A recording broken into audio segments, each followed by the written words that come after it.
आ तुझे बताऊं।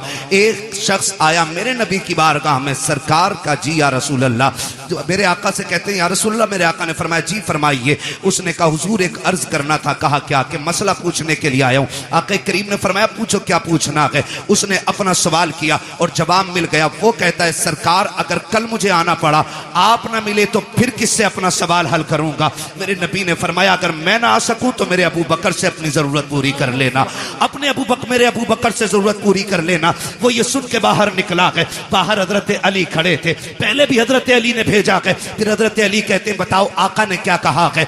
जब तुमने ये कहा आप ना मिले तो फिर किसकी चौखट पे जाएं। कहा अबू बकर का नाम लिया है। कहा अगर अबू बकर को ना पाए तो फिर किसके दरवाजे पे जाएं। जाओ ये पूछ करके आओ। देहाती फिर आए हुजूर की बारगाह में। आका अगर अबू बकर न मिले तो फिर किसके दरवाजे पे जाएं। मेरे नबी ने फरमाया अगर अबू बकर न मिले तो फिर मेरे उमर की चौखट पे आ जाना। फिर पलट के आए। कहा किसका नाम लिया के? कहा उमर का नाम लिया के। कहते फिर जाके पूछो कि अगर उमर ना मिले तो फिर किसके दरवाजे पे जाएं। आका कहते हैं जाओ अगर उमर ना मिल सके तो मेरे उस्मान के दरवाजे पे आ जाना। जब पीछे वापस पलट के आया उसने पूछा कि बताइए तो सही अब किसका नाम आया। कहा कि अब उस्मान का नाम आया के। कहा जाओ फिर पूछो अगर उस्मान ना मिले फिर किसके दरवाजे पे जाएं। जब जाके साइल ने कहा था आका अब आपके दरवाजे पे आया हूं, आप ना मिले तो अबू बकर के पास जाऊंगा, अबू बकर ना मिले तो उमर के पास जाऊंगा, उमर ना मिले तो उस्मान के पास जाऊंगा, अगर ये ना मिले तो किसके पास जाऊं। मेरे नबी ने मुस्कुरा के कहा अगर ये तीनों ना मिल सके तो फिर उसके दरवाजे जाना जो तुम्हें बार बार भेज रहा है। नारे तकबीर, नारे रिसालत। हजरत अल्लामा मुफ्ती हम्माद रज़ा साहब किबला जिक्र हुसैन कॉन्फ्रेंस मसलके आला हजरत इश्क मोहब्बत। सुभान अल्लाह। हम अहले सुन्नत हैं। हमारा अकीदा है अफजलुल बशर बअदल अंबिया बित्तहकीक अमीरुल मोमिनीन अबू बकर सिद्दीक। सुभान अल्लाह। और ये ऐलान हर जुमे को मस्जिद से किया जाता है। बेशक बेशक। कौन है उम्मत में सबसे अफजल? हजरत अबू बकर सिद्दीक। कौन? ये अकीदा, ये उलमाए अहले सुन्नत जमहूर उलमा का यही अकीदा है। उलमाए हक का अकीदा यही है अफजलुल बशर बअदल अंबिया बित्तहकीक अमीरुल मोमिनीन अबू बकर सिद्दीक। पहला नंबर किसका है? जिनका अकीदा वही बोले और जिनका ना हो वो निकल लें। हाँ किसका? हजरत अबू बकर सिद्दीक का। दूसरा नंबर सलामत रहे हजरत खुदा की कसम पिपल्स आने वालों कुर्बान जाऊं। ये इन उलमा की कुर्बानियों का नतीजा है कि जो तकरीर मौलवी कर रहा है उससे आगे आप बोल रहे हो। जी जी बेशक। हाँ ये मदरसे की देन है। तीसरा नंबर हजरत उस्मान गनी और चौथा नंबर मौला हजरत अली का नाम इतनी कमजोरी से पीछे वालों को लग रहा ना कई दिन से बोटी नहीं मिली है ना, इतनी आवाज नहीं निकल रही। अली का नाम इतना ताकतवर है अगर कमजोर ले ले तो पहलवान की कमर तोड़ देता है ना। तो साथ है ना मौला अली। ये चारों यार हुजूर के और चारों बेमिसाल। अली भी बेमिसाल, गनी भी बेमिसाल, उमर भी बेमिसाल, अबू बकर भी बेमिसाल है। ठीक है ना जी, ये क्लियर हो गया। बस याद रखिए अगली बात कहने लगा हूं, हमने अहले बैत का अदब हुजूर के सहाबा से सीखा है। मैंने बहुत बड़ी बात कही है। अहले बैत का अदब हमने हुजूर के सहाबा से सीखा। आप कहेंगे कैसे? हजरत अबू बकर सिद्दीक मस्जिद से निकले नमाज पढ़ा करके, अमीरुल मोमिनीन है, साथ में मौला अली भी हैं, इमाम हसन भी दौड़ के जा रहे हैं। हजरत अबू बकर सिद्दीक ने इमाम हसन को उठाया, कंधे पे बैठा लिया। किसी ने देख के कहा अमीरुल मोमिनीन हो, खलीफतुल मुस्लिमीन हो, और बच्चे को कंधे पे लेके घूम रहे हैं। फरमाया चुप हो जा, तू नहीं जानता मैंने बैठाया किसे है।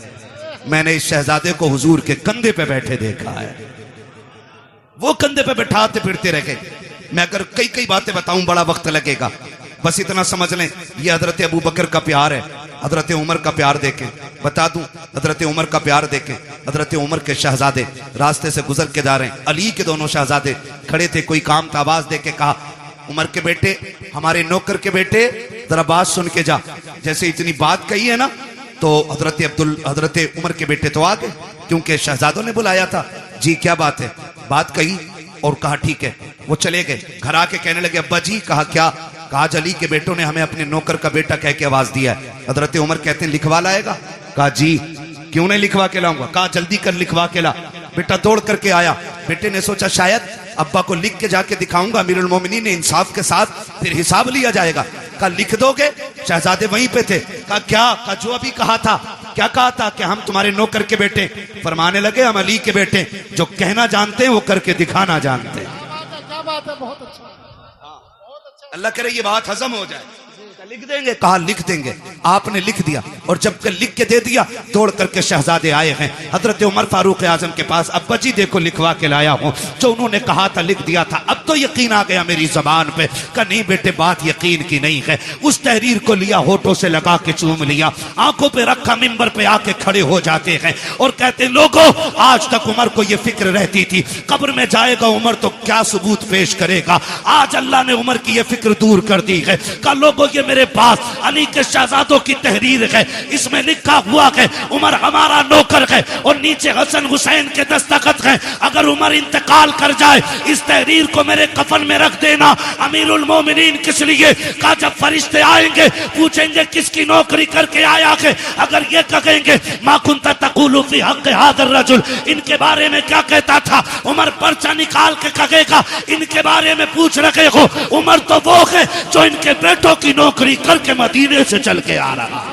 नारे तकबीर, नारे रिसालत, जिक्र हुसैन कॉन्फ्रेंस, सर जमीने पीपल साना, हजरत अल्लामा मुफ्ती हम्माद रजा साहब किबला। सुभान अल्लाह, माशाअल्लाह। खैरियत है? क्या बात? खुदा सलामत रखे। जरा कह दें आओ हुसैन। थके नहीं है ना? और जोर से बोले आओ हुसैन। उन्होंने कितना प्यार किया हुजूर के बच्चों से, वो कितनी मोहब्बत करते रहे हुजूर के बच्चों से, हुजूर की रिश्ते की कितनी इज्जत की है। जरा गौर करें, ये तो बकवास करने वाले लोग निकल आए। उन्होंने एहतराम किया है। हजरत उस्मान गनी तीसरा नंबर है। हजरत उस्मान गनी वो हैं जिन पे 40 दिन पानी बंद रहा है। कितने दिन? करबला में कितने दिन रहा? 3 दिन। और हजरत उस्मान गनी पे कितने दिन? जोर से बोलो कितने दिन? 40 दिन। कोई आके हमला ना कर दे दरवाजे पे। जानते हो रखवाली कौन कर रहा था? अली के दोनों शेर कर रहे थे। मुझे तो हैरत होती है लोगों। हसन हुसैन को मौला अली ने खड़ा कर रखा था दरवाजे पे। सोचो तो सही, जिन्हें नबी कंधे पे बैठाते रहे वो नबी के गनी की चौखट पे खड़े होकर के हिफाजत कर रहे हैं, चौखट पे खड़े होकर हिफाजत करते रहे।